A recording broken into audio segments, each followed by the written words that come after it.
let this be a normal field trip? With a friend? No way! Cruising on down Main Street, you're relaxed and feeling good. Next thing that you know, you see it.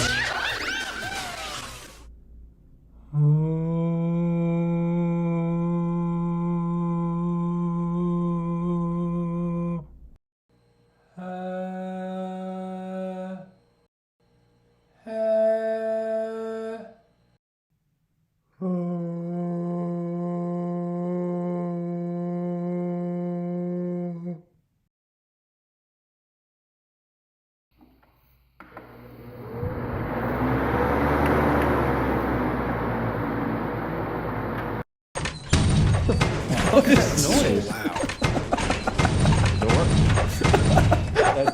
I hate this right now. That's so loud. The loudest thing in the universe.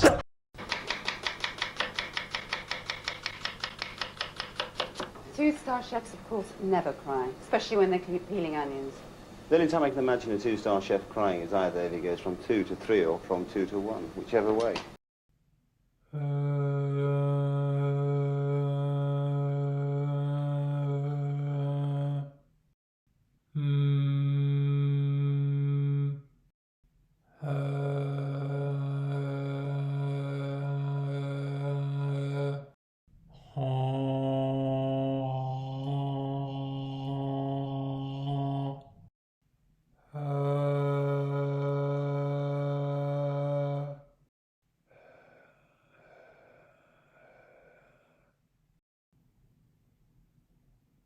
But the idea is you want to take your tongue and put it behind your bottom teeth like this.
This is the killer whistler, the Dole.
Fry splitting has a perfect closure of the vocal folds that resembles the laryngeal gesture of creaking.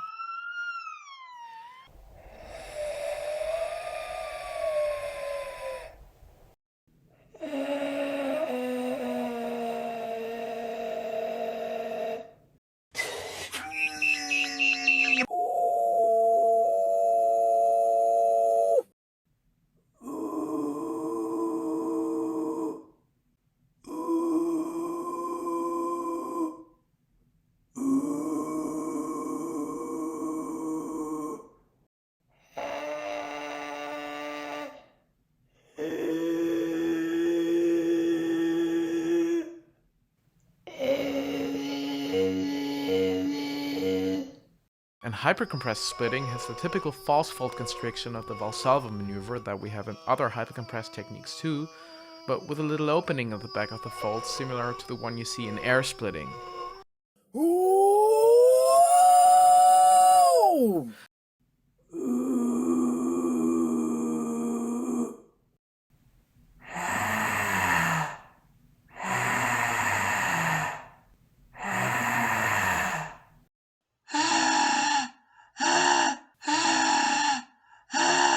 For lack of a better term, I'm just gonna call it bubble splitting.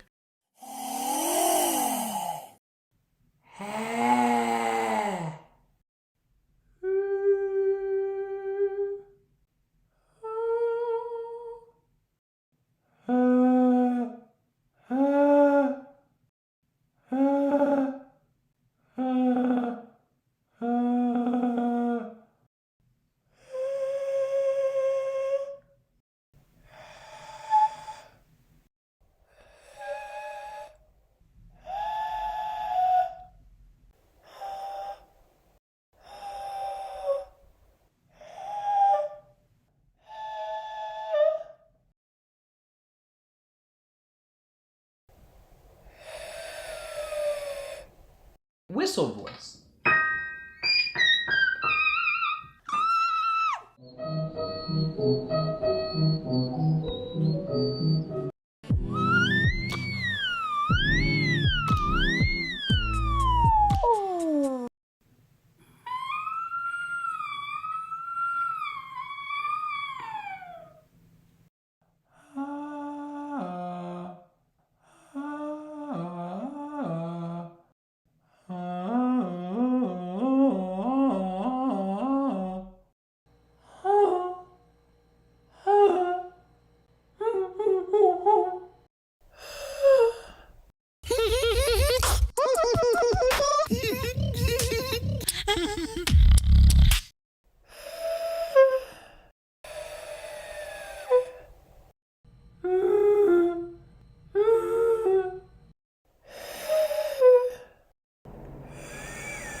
The electric bass.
as my friend and colleague Gregory West has found out, namely the epiglottis vibrating against the pharynx.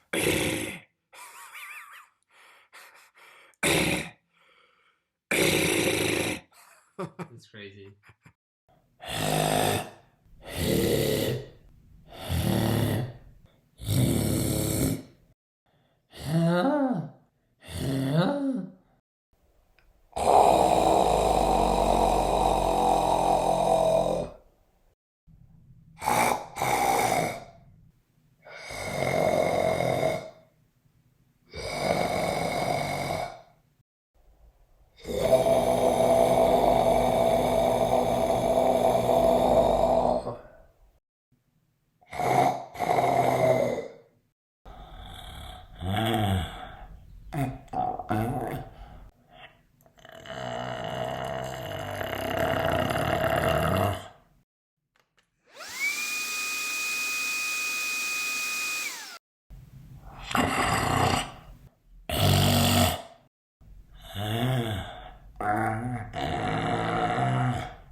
Theoretically, you could also add saliva rattle to the list.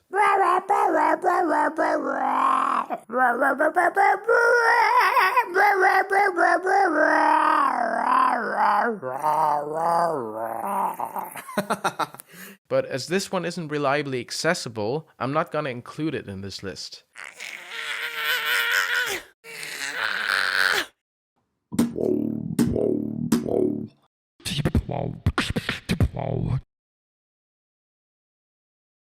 I kind of lower my voice and tighten my throat, so instead of being like ha, it's more like ha, hoo, ha,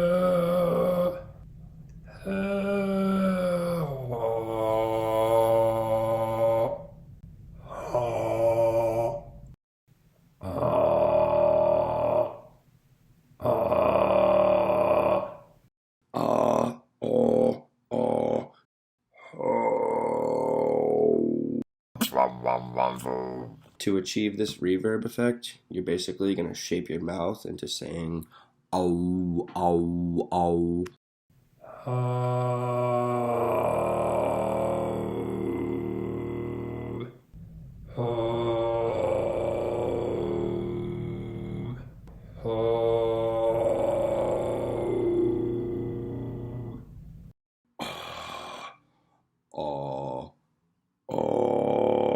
I also kind of like tilt my head when I do it. I don't know if it helps or if I'm just doing it on one side. Because if I like tilt my head to the opposite side, I can't do it.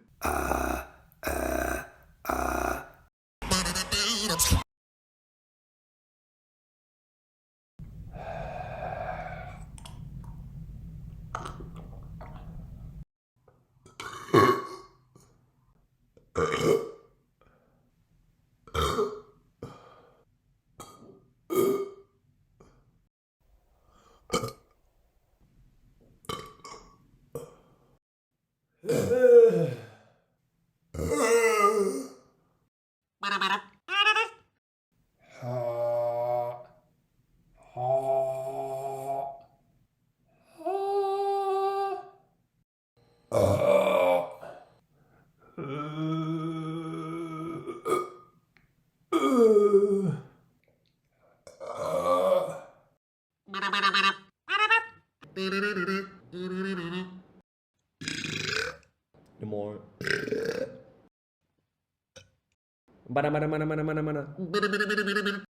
But if you pinch your nose and it sounds the same, la, la, that is your real voice.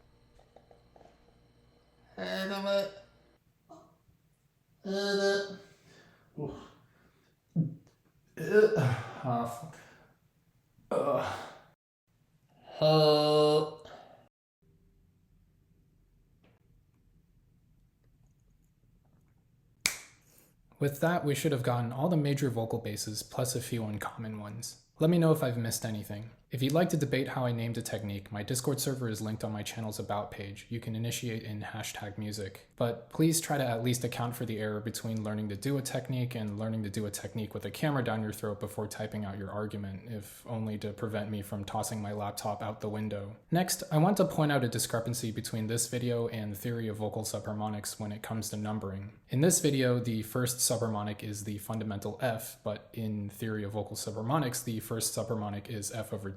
The numbering in this video is how it's done in academia, while the numbering in Theory of Vocal Subharmonics is how I've heard things in practice. I received an email from Professor Tietze and a comment from someone knowledgeable about acoustics saying the numbering I've heard in practice is wrong. I don't personally care too much how people want to name things in subjects I approach as a hobby, but as a content creator with an educational smell, I feel some responsibility to not vomit garbage pretending to be a victim of the circumstances. So I'd like to ask any viewers which numbering you think think the beatbox community should use. Here's some information that might be relevant. Officially speaking, the harmonic and subharmonic numberings are mirrors of each other and come from the harmonic sequence. The number corresponds to the coefficient, so 1f or f over 1 is the first harmonic or subharmonic, 2f or f over 2 is the second harmonic or subharmonic. Overtones and undertones are also mirrors of each other and refer strictly to the harmonics or subharmonics over or under the fundamental tone, meaning the first overtone or undertone is 2f or f over 2. It then doesn't take a rocket scientist to see we've been labeling subharmonics by the undertone numbers. Ironically, bass files that said vibration bass is usually third subharmonic, meaning f over 4, were literally correct but semantically not. I'm personally in favor of aligning with academia, but I'm also a nobody in the beatbox community, so posing the question is the best I can do for now. Regarding using the footage, feel free, but please cite me. That said, if you do use it, I ask you don't do something that'd make me regret sharing the footage. I hope this video will contribute to inspiring the next generation of beatbox education. We've come a long way from the only in-person days before FX's set in Florida went viral on E-Bomb's World. I still remember when people were baffled how Roxer Lips could do 2 bongo sounds in a row. I think what's next is going to start with videos like this, to provide a more objective source of truth for helping people cut through subjective noise. Going even further, I think after we've really nailed down tutorials, more interactive and immersive content will start being created. Imagine a beatbox tutorial on Apple's Vision Pro with an interactive vocal track model, or something like Beatblocks, which you should check out at beatblocks.tech, but with machine learning models that can recognize and decompose patterns for you to learn just from the audio. I hope whoever's still around working on beatbox education then will make these ideas into reality. Speaking of future generations, actually the idea to use an endoscope was originally maze frogs. I'm very low tech, so I'd never have thought of involving an endoscope myself. Unfortunately, we weren't able to collaborate this time. Maze Frog mentioned a comprehensive vocal-based video would be too large of a project for him currently. In the meantime, I want to echo something Calapuico and Justin expressed. We shouldn't think of a video like this as the end goal. We really won't know if there's any truth behind how my basses look, and the knowledge needs to be packaged in a way that's consumable by beatboxers. For our community to be confident, we need lots of people to also get footage of their basses, so we can compare between many different data points. But trying to make this happen with any official organization is difficult since medical things are tricky, so I'm hoping to start by putting this idea out on my channel even if my audience is tiny. In the last 2 to 3 months when I started getting serious about making this video, I learned around 50 of the total techniques you saw. A huge part of this learning rate being possible at my relatively advanced age was being able to pair the endoscope with resources from the singing community like CVT Research and Tony Linke. I think this shows my process has direct value for beatbox learning as well, so if this video gets over 1,024 views and enough requests, I'll make an appendix video sharing my endoscope techniques. But bro, Kindred, I don't know if you're rich or something, but I don't have $7,000 to $12,000 to buy a camera that only works up my nose. Don't worry, my whole endoscope setup cost around $50 and could capture in 1080p. And I was able to get nose angle footage using a cheeky geometry hack. If you've made it this far, I want to add one final message to this long epilogue. I'm not a vocal bass person. Every moment of making this video was like forcing myself to eat fish-flavored ice cream with pasta smothered in garlic Snickers and nerd sauce. Knowing it's intended for more research-minded people, even if you didn't personally derive much value from it, please consider sharing this video with someone you know that's a nerd about vocal stuff. It'd mean the world to me if this video could find its way to the right people. Thanks to Calapuico, Fish Daddy, Maze Frog, Justin Tan, Alchemy Beats, Tony Linke, and Aliki Catrio for the discussions, resources, ideas, interpretations, practical advice, and sanity checks. Shout out to CVT Research for providing a lot of consistent, critical, and high-quality information for free, Australian Linguistics for providing difficult-to-find footage of phonation modes, and Professor Ingo Tietze for emailing with me despite how busy someone like him is. That's all I have. Thanks for watching, stay awesome, and I'll see you in the next one. Wait, also subscribe if you like incredibly chaotic video topics tackled in an extremely orderly way. But don't subscribe if I'm close to 2,000 subscribers. I'm not ready to make that thanks for subscribers video yet.